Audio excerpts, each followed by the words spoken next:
Bueno, entonces, muy buenos días, muchas gracias por estar aquí en esta lectura de Sensacional, el Centro de Salud Emocional. Eso es.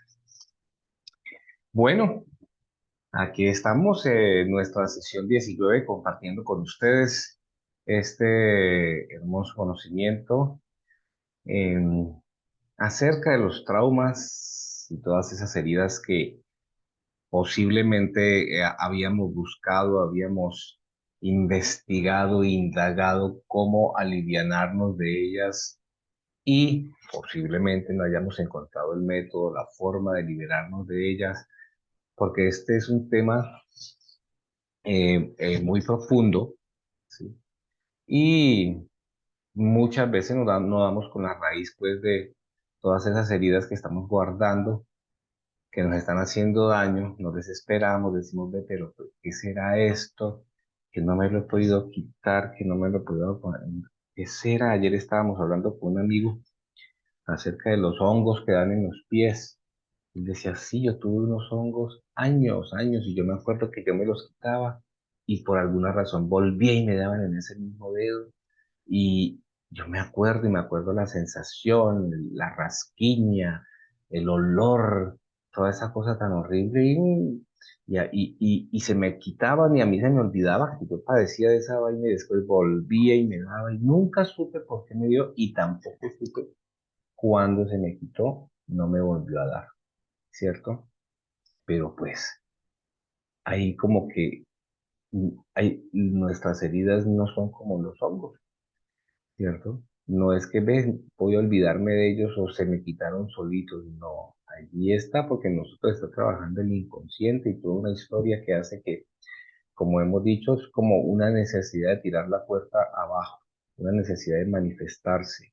Y esa es como la raíz de la teoría de todas las constelaciones y todo este tipo de sanación que nos muestran que hay una necesidad de aflorar, de salir a flote, que hay una necesidad de manifestarse. Por eso también los secretos que se conservan en familia no son tan secretos. Hay una necesidad de que todo esto salga a flote porque eso es parte de nuestra verdad, de nuestra historia y la verdad siempre va a tener la tendencia a manifestarse. En algún momento todo va a salir a la luz. Entonces, una persona que desee abrirse y que voluntariamente, conscientemente, maduramente diga, ah, pues bueno, si esa vaina va a salir en algún momento, pues saquémosla ya. ¿Cuántos son y cuántos quedan? ¿Cierto? Me enfrento a esto y a veces la luz parece que me enceguece los ojos, pero luego ya me adapto a la luz y veo todo claro. Entonces, esos somos nosotros los que estamos dispuestos a enfrentarnos con el pecho arriba, la dignidad arriba, y vamos a ver cuáles son las heridas pues, que me están causando esto, y vamos a ver cuáles son todos esos secretos y cuáles son todas esas vinculaciones que tenemos. Vamos a conocer esto de una vez y enfrentarlo. Entonces, estamos hablando precisamente de eso. Estamos hablando ya estamos en la segunda parte del libro, ¿sí? Y estamos hablando de las 4 herramientas del mapa de nuestro lenguaje nuclear. Esta parte es importantísima. Hoy les compartí una invitación que me hicieron, una de las participantes del grupo. También participa de un grupo grande de mujeres acá en Jamundí. En este momento estamos en Jamundí. Entonces le pareció interesantísimo el tema, ha estado siguiendo el tema y me hizo una invitación para su grupo de mujeres amarillas acá en Jamundí y vamos a hacer un taller. Este taller es gratuito, no tiene precio, no tiene costo. El único precio que tienes que pagar es asistir con tu corazón y tu mente abierta. No tiene ningún precio. Repito, no tiene ningún precio económico, ningún valor monetario. ¿Ok? Una invitación que hizo una de las compañeras del grupo a un taller que tenemos montado en Sensacional. Entonces lo vamos a dictar en Jamundí para las personas que estén aquí en Jamundí, en Cali, en los alrededores, en Palmira, aquí en el Valle, chévere. Péguese la rodadita. El taller es muy lindo, muy enriquecedor. Está basado en la lectura de este libro, algo práctico. Así que están todas y todos invitados a este taller. Tienen que confirmar, por favor, con el teléfono que está allí, que es el teléfono de la señora, para que ella les envíe toda la invitación y tenga toda la logística, porque pues el solo grupo ya son como 180 personas de ellas, de las mujeres amarillas. Entonces, por favor, las personas que quieran asistir, comuníquense eh, con ese teléfono. Esperen, les confirmo. No, yo les comparto el teléfono. Aquí en este flyer no aparece nada más, pero yo le permití que me diera la invitación por si alguna de ustedes quería asistir. Entonces, eh, ahorita nos inventamos alguna forma a través del grupo para que puedan tener eh, acceso a este taller. ¿Listo?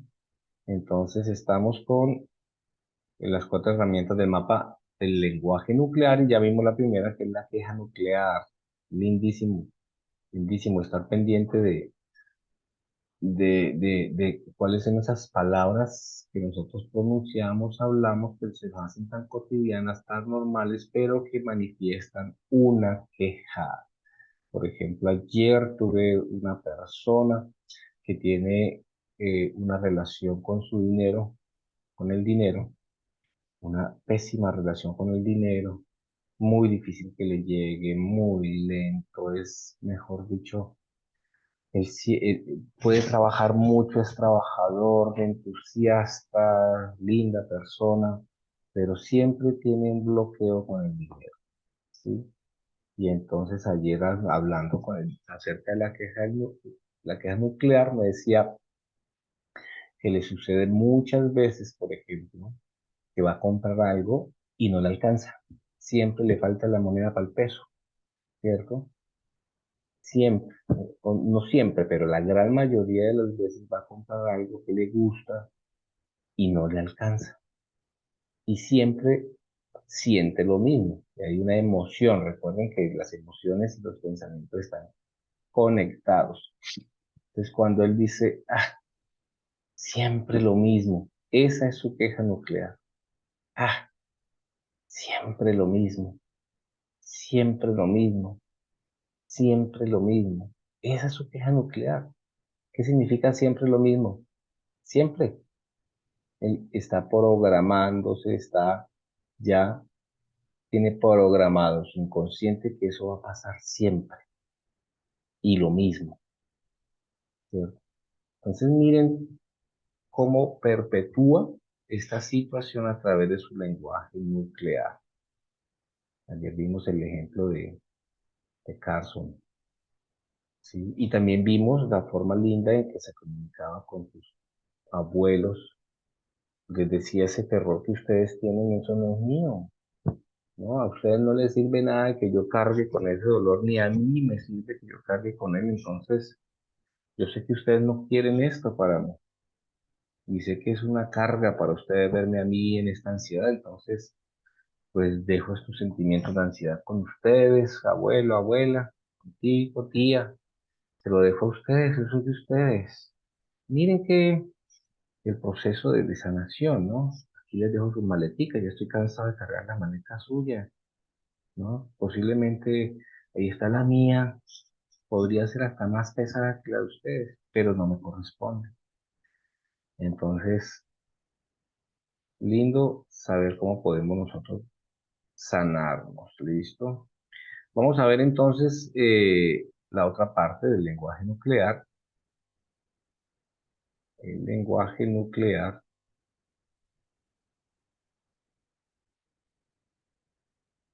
este ejemplo que le estoy diciendo es el de Sandy, pero antes de ver la otra parte vamos a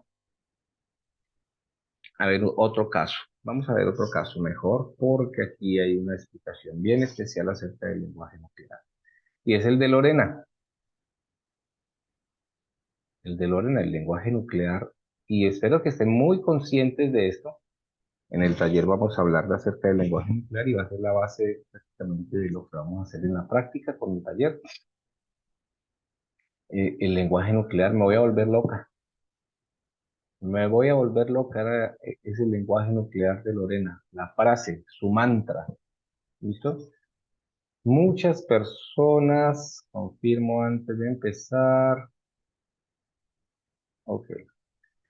Muchas personas cargamos con el miedo a que nos pase algo horrible en el futuro.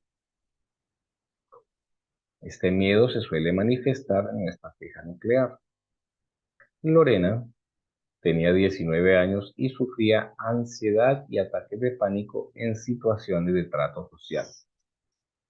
Decía que cuando estaba con amigos tenía sensaciones de estar atrapada y de no ser capaz de salir.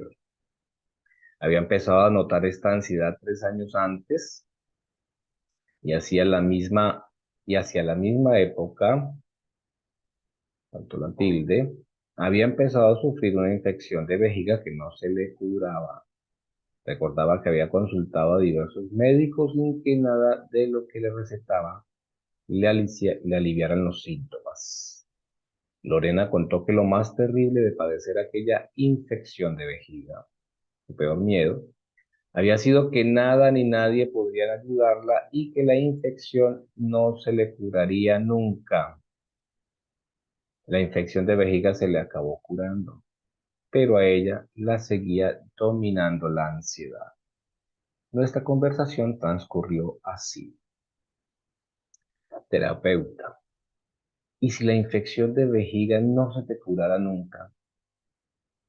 Lorena, tendría dolor, estaría deprimida, estaría siempre de médico en médico, estaría restringida, no sería feliz, no tendría éxito, tendría ansiedad constante, sería una fracasada. Esta pregunta dirigida de esta forma es muy interesante. ¿Y qué pasa si, sí? Para que ustedes tengan presente este estilo de pregunta. ¿Sí? Tengo, por ejemplo, tengo también una paciente ya, no está casada, ya tiene una edad madura. La pregunta es esa, ¿y qué pasa si no te casas? ¿Y qué pasa si no tienes pareja? ¿Y qué pasa si no tienes hijos? ¿Y qué pasa si no se te da esto que quieres? ¿O si continúa esto que tienes? ¿Y qué podría pasar? Y van a ver cómo las respuestas tienen toda toda una información que nos está mostrando nuestros miedos, que están hablando. ¿No te llaman la atención algunas palabras del lenguaje nuclear de Lorena? ¿Qué te parecen las palabras restringida y fracasada? Advertirás que estas palabras quieren llevarnos hacia una dirección nueva, más allá de la cuestión de la infección de vejiga. Vamos a dejar en suspenso de momento las ideas que podamos tener acerca de Lorena y de su infección de vejiga y nos dejaremos guiar por la energía de sus palabras. Otro concepto. Lorena se estaba aproximando a su lenguaje nuclear, pero todavía no había llegado del todo. Para ayudarla a que profundizara más todavía, le pedí que describiera lo peor que le podía pasar a otra persona. Cuando estamos intentando articular nuestro miedo peor y nos quedamos bloqueados, suele ser útil dar marcha atrás un poco e imaginarnos lo peor que le pueda pasar a una persona distinta de nosotros. Veamos lo que surgió en el caso de Lorena. Entonces le pregunta el terapeuta, ¿qué es lo peor que le podría pasar a una persona, a otra persona, no a ti? Y entonces, que no tenga éxito, responde, que no sea feliz, que no sea capaz de hacer las cosas que quiere hacer, que se vuelva loca, que se vuelva una especie de ermitaña, que acabe ingresada en un psiquiátrico y termine por suicidarse. ¿Verdad que estas palabras tienen enjundia? Volverse loca, acabar ingresada en un psiquiátrico, suicidarse. Ahora vamos a combinarlo todo para que saquemos algo en limpio. Tenemos a una persona fracasada, que está restringida, que se vuelve loca y acaba ingresada en un psiquiatra, donde termina por suicidarse. Quizás te estés preguntando de dónde salen todos estos datos. Vamos a descubrirlo. Cuando Lorena fue retirando las capas que estaban detrás de su queja nuclear, dejó al descubierto su miedo más profundo y se lanzó de lleno a su frase nuclear. Queja nuclear y frase nuclear. En el capítulo 8 estudiaremos más a fondo lo que es la frase nuclear. Las frases nucleares de Lorena: seré una fracasada, me volveré loca y acabaré en un psiquiátrico y terminaré por suicidarme. Durante el proceso de seguir el mapa de su lenguaje nuclear, Lorena desveló también un trauma crucial de su historia familiar. Vamos a abrir el álbum familiar de Lorena, dejándonos guiar por las palabras con que expresó el peor de sus miedos. Las palabras que reflejan el miedo peor se pueden convertir en una pregunta sobre la historia familiar, que nos llevará hasta la etapa siguiente de nuestro mapa del lenguaje nuclear. Y yo las llamo preguntas puente. Entonces, una pregunta puente de Lorena. ¿Hubo en tu familia alguien a quien se consideraba un fracasado que acabó ingresado en un psiquiátrico y que se suicidó? Diana, el abuelo de Lorena, el padre de su madre, era despreciado y se le consideraba el fracasado de la familia. Estuvo ingresado varias veces en clínicas psiquiátricas y terminó suicidándose estando ingresado, el abuelo. En la generación siguiente, la tía de Lorena, hermana mayor de su madre, también había sido rechazada por la familia y tachada de la fracasada loca. También ella había estado ingresada varias veces en centros psiquiátricos. La familia, avergonzada por la conducta de la tía, no solía hablar de ella casi nunca. Sin esperarlo, sin confesarlo, esperaban que se suicidaría como hizo su padre. Cuando los miembros de la familia hacen vidas infelices o corren una suerte muy difícil, suele ser más fácil rechazarlo que sentir el dolor de quererlos. Suele ser más fácil sentir ira que tristeza. Parece que la familia trató a aquella hermana con ira por este motivo. Era más fácil rechazarla que quererla. Es más fácil rechazar que querer, queridas y queridos. Como vimos en el capítulo 3, el destino de los miembros de la familia que sufren rechazo suele repetirse. Así sucedió con el abuelo fracasado, rechazado, y en la generación siguiente con la tía fracasada, rechazada. Ahora le tocaba a Lorena completar el triplete de fracasados y ampliar el dolor a una tercera generación. El duelo por un suicidio en la familia puede ser dificilísimo. Los familiares suelen sentir ira hacia la persona que se ha marchado de una manera tan trágica, quitándose la vida. Más aún, es la familia la que tiene que cargar con las consecuencias del suicidio, la vergüenza, la turbación, las imágenes terribles, los asuntos sin resolver, las deudas económicas, la incertidumbre religiosa. Este destino rondaba a Lorena, pero todavía no era inevitable. Cuando Lorena hubo entendido que los miedos que portaba no surgían de ella, fue capaz de dejárselos a sus legítimos propietarios. Le pedí que visualizara a su abuelo y a su tía como si los tuviera delante. Lorena manifestó espontáneamente sentimientos genuinos de amor hacia los dos. Se imaginó que la estaban apoyando para que estuviera bien y que le bastaría con exhalar la ansiedad de su cuerpo y enviársela a ellos.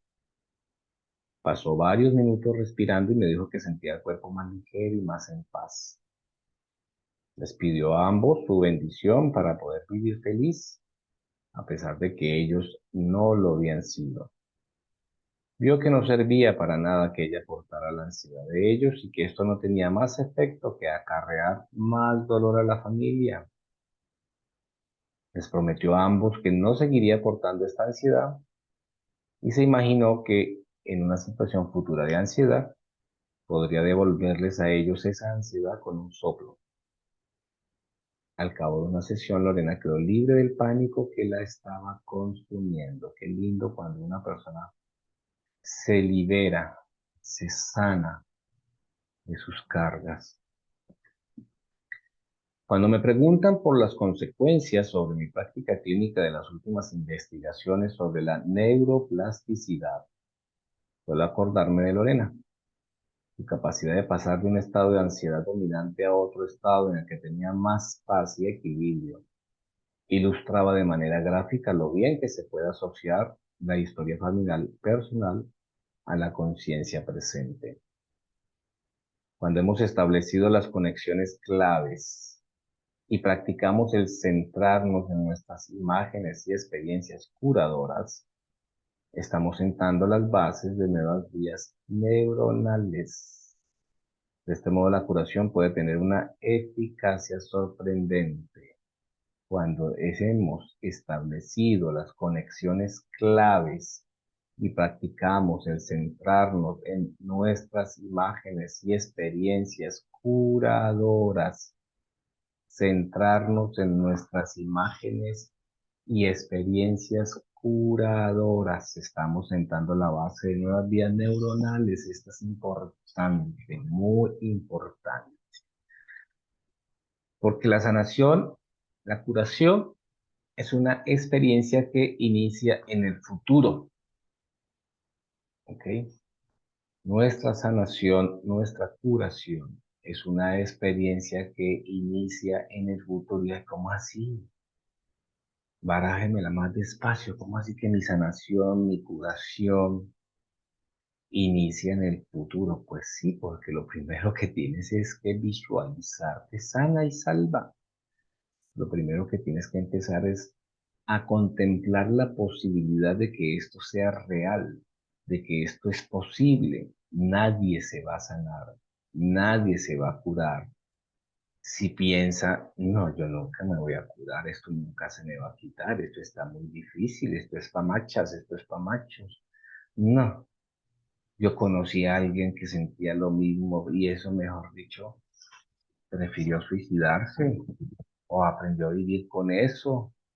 Entonces, nuestra sanación comienza en el futuro, en la capacidad que tengamos de visualizarnos en una versión mejorada, ¿sí? En una versión reforzada positiva. Si nos es muy difícil verlo de esa forma, pues ahí hay algo patológico muy profundo que se debe sanar y que eso surge en el proceso terapéutico, ¿no? Eso surge. Pero pues si alguien está en un proceso terapéutico, es porque tiene el deseo.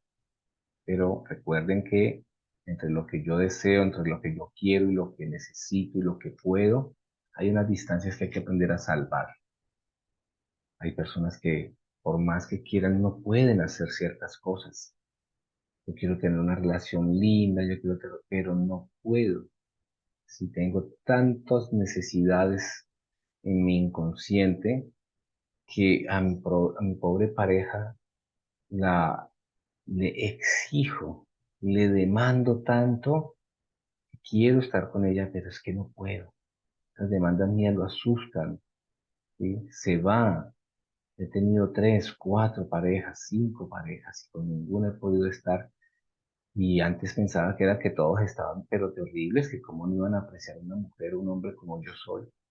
Pero ahora me doy cuenta a través de mis reflexiones, mis meditaciones, de mi sinceridad, de que definitivamente soy yo la que tiene que cambiar y que tiene que cambiar. Hay algo en mí que no me permite esto. Entonces, cuando nos centramos en nuestras imágenes y experiencias curadoras, ya nos estamos viendo sanos, ya nos estamos viendo diferentes y esa visión, ¿sí? Esa visión esa imagen hace que empiecen a haber unas conexiones diferentes en nuestras vías neuronales y en nuestro cuerpo físico, porque cada emoción está conectada, ¿sí? Está eh, conectada con nuestro cuerpo. Nuestro cuerpo tiene un lenguaje, las emociones tienen su lenguaje, los pensamientos tienen una carga, las emociones tienen otra carga, ¿sí? Las emociones tienen una carga magnética, pensamientos eléctricos, una carga electromagnética en cada una de nuestras experiencias que hace que se guarden en nuestro cuerpo y en nuestra mente. Entonces, lo primero es empezar a visualizarnos de forma diferente para que esa emoción empiece a generar una imagen positiva diferente en cada una de nuestras neuronas y células. Cada parte de nuestro cuerpo debe tener la memoria de una identidad sana, de una identidad llena de logros, de una identidad llena de abundancia.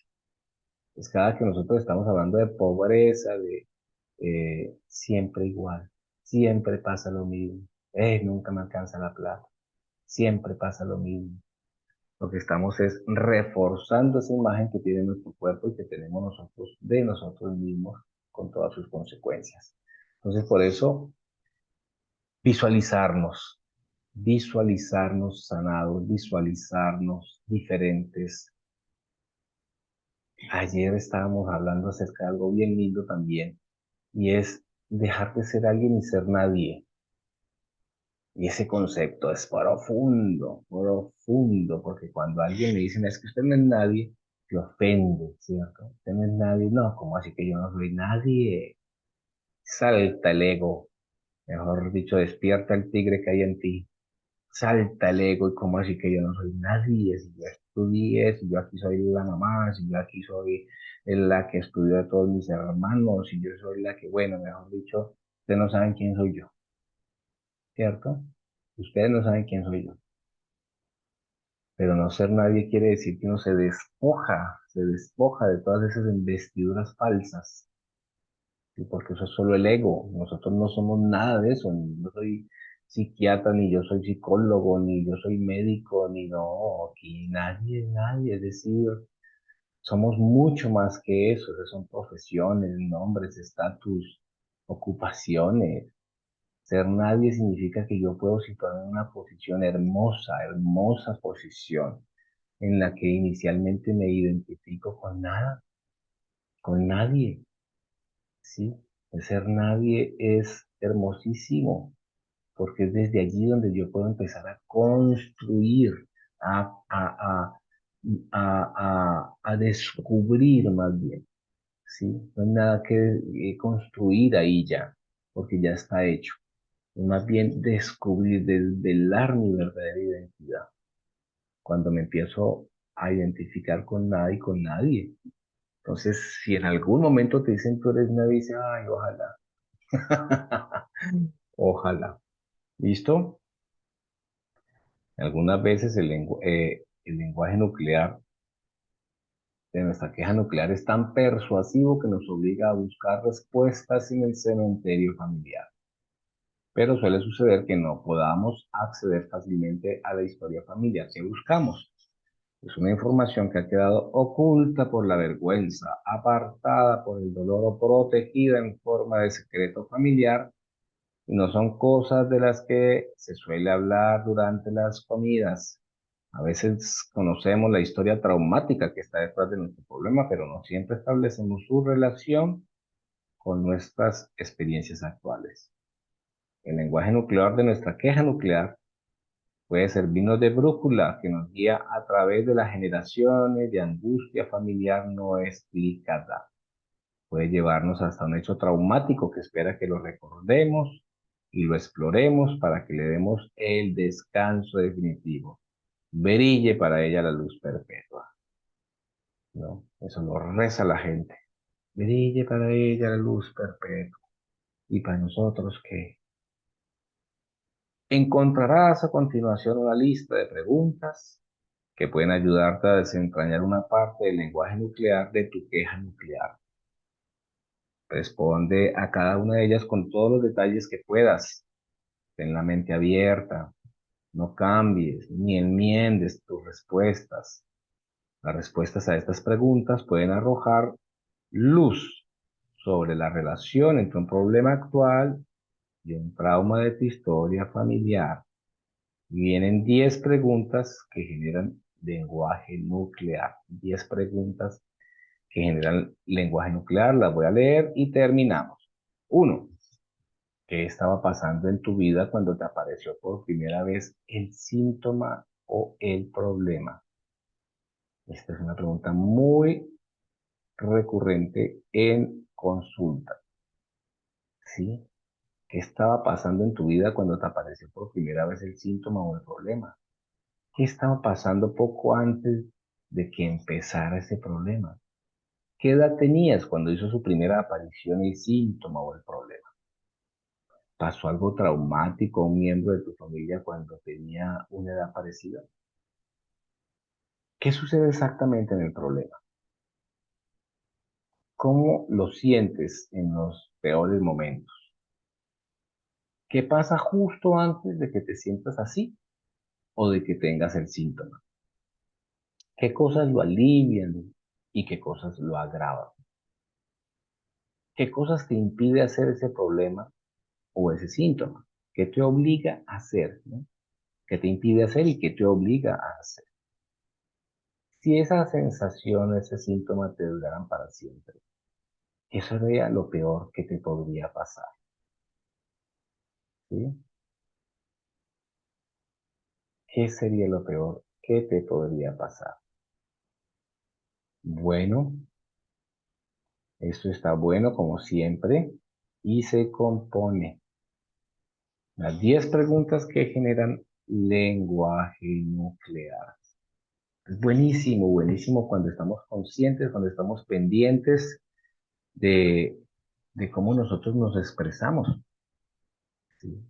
Porque en muchas ocasiones nos ha sucedido lo mismo: "Ay, ¿yo para qué dije eso? ¿Yo por qué dije eso?". Uy, entonces ya cuando empezamos a ser conscientes de esas frases, de esos mantras que utilizamos de forma tan común, lo primero es hacernos conscientes. Sí, yo cada rato digo eso, ¿sí? En muchas ocasiones yo siempre digo esa frase, ¿cierto? ¿Se acuerdan el primer ejercicio tan bonito que hicimos donde todos escribieron sus frases nucleares? Fueron hartísimas, hartísimas, unas graciosas, otras más duras, otras más pesadas, pero todas tienen una influencia enorme y lo más lindo es que están mostrando, manifestando, son la puertica para abrir nuestro inconsciente. Entonces, por favor, estén muy pendientes de esas frases, esas palabras heredadas o no heredadas, que simplemente la aprendimos de una amiga y resonó conmigo. Ole, sí, lo que vos decís es verdad. Y entonces la toma como si fuera de uno y ahora la está repitiendo. ¿De qué forma esa palabra está apareciendo en mi lenguaje primero, ¿no? Vamos a hacer ese ejercicio inicial, que ya deben tenerlo clarito. Y escúchenlo también en las personas, ¿no? Este es un ejercicio buenísimo. Escuchar en las personas que viven con nosotros, que comparten con nosotros. Esta señora siempre dice lo mismo, siempre hay una frase que yo he notado que siempre dice lo mismo, ¿no? Para que empecemos a identificar ese lenguaje en nosotros y miremos qué es lo que nos quiere decir. Bueno, muchas, muchas, muchas gracias. Un abrazo muy grande, como siempre. Eh, Muy feliz de compartirles este espacio y este tiempo. Qué lindo. Muchas gracias a ustedes que me permiten servirles, porque definitivamente nosotros estamos conectados. Ustedes conmigo, yo con ustedes, ustedes soy yo soy ustedes, en cada uno de nuestros corazones. Tenemos tanto de parecidos, increíble, y más de lo que podríamos imaginar. Y algunos dirán, y más de lo que quisiéramos, ¿cierto? Pero sí tenemos todos una conexión que cuando se alcanza una madurez, una sensatez, Entonces las relaciones empiezan a surgir de una forma más fluida. ¿Sí? Una relación entre personas que se reconocen como seres que están sanándose es muy diferente, porque no personalizo lo que tú tienes. Si esa manifestación de tu ego no va contra mí, es simplemente una manifestación tuya. Sí. Y lindo cuando uno puede abrazar a alguien, a su pareja y decirle, ven, hablemos de esto, manifiéstate, déjalo que salga, miremoslo, conozcámoslo. Es hermosísimo, hermosísimo abrazarse, poder llorar con esa confianza de saber que hay alguien que está entendiendo esto que yo tengo aquí adentro y que me duele, ¿cierto? Y cómo lo amo y cómo la amo, porque no personaliza esta situación, no me está juzgando, no me está condenando, ¿cierto? Entonces siento ese apoyo tan grande, esa compañía tan grande. Es una relación lindísima, podemos quedarnos toda la vida juntos, toda una vida estaría contigo, ¿cierto? Eso es lo lindo. Esa es una relación madura, eficiente, una relación sana. Así que yo les deseo a todos ustedes que puedan, si no la tienen, sí, que la vida tenga para ustedes eh, esa compañía, porque uf, es de un valor enorme, es un valor enorme tener una compañía de alguien con ese tipo de claridad, de visión, de, de realización. ¿Sí? Ahí nos damos cuenta que no existe, eh, que la belleza física pasa a otro plano, ¿cierto? Que hay otras condiciones que no son tan importantes para nosotros, condiciones que nosotros mismos ponemos en las relaciones, porque estamos esperando que esa relación venga a resolvernos un poco de situaciones que nos corresponde a nosotros. Entonces, ahí las relaciones son de corazón a corazón. Bueno, entonces, queridas y queridos, muchas gracias. Eh, voy a, voy a coordinar como lo del taller para saber si puedo colocar el teléfono aquí en el grupo o simplemente se lo envío a quien me lo pida. Muchas gracias, felicidades, que tengan un excelente día. Chao, chao.